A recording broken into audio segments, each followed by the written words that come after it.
কেউ কখনোই ন্যায়ের পক্ষে যাবে না, একমাত্র আওয়ামী লীগের দালাল এবং সেই ফ্যাসিস্টের রেসপন্সার বাদ দিয়ে। সবার আগে জাতীয় পার্টির শাস্তি উচিত, আওয়ামী লীগের পরপরই। আমরা দেখেছি যে জাতীয় পার্টি গণভোটকে বলছে ষড়যন্ত্র, পাশাপাশি তারা গণভোটে ন্যায়ের পক্ষে প্রচারণা চালাচ্ছে। এটাকে কি বলে দেখছেন? বাংলাদেশের একমাত্র ফ্যাসিস্ট শক্তি বাদে কেউ ন্যায়ের পক্ষে প্রচারণা চালানোর কথা না।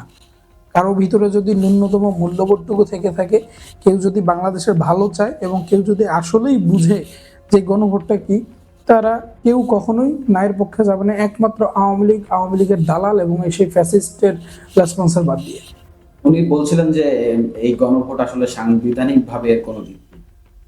সাংবিধানিক যদি ভিত্তি নাই থাকে, তাহলে এত মানুষ, এত পর্যবেক্ষক, এত বিশ্লেষক কিভাবে এটির আয়োজন করতে পারছে?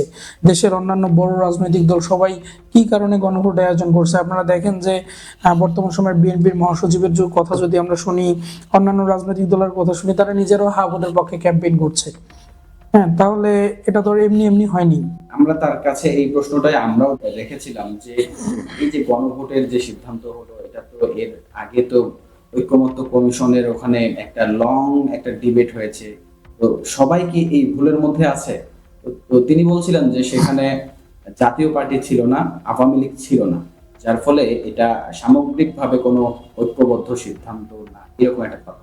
অন্তর্বর্তীকালীন সরকার আসার পরে যে ছাড়টি দিয়েছে, প্রথমত হচ্ছে আওয়ামী লীগের ক্ষেত্রে এত হাজার হাজার মানুষ মেরেছে, হাজার হাজার খুন করেছে, আলটিমেটলি কি আওয়ামী লীগের মানুষের উপর এমন কোনো অত্যাচার বা এমন কোনো শাস্তি হয়েছে? যে যতটুকু অপরাধ করেছে তার ততটুকু শাস্তির প্রয়োজন আছে এবং এই শাস্তিটুকু হওয়া উচিত।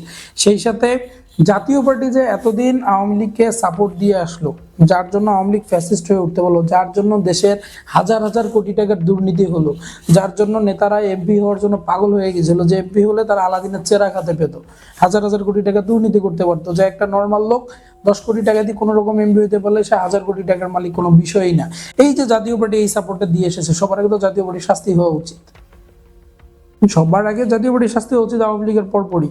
তারপরে না তাদের কথা বলার সুযোগ তারা কিভাবে আশা করে বাংলাদেশের জনগণের কাছে বা বাংলাদেশের মানুষের কাছে?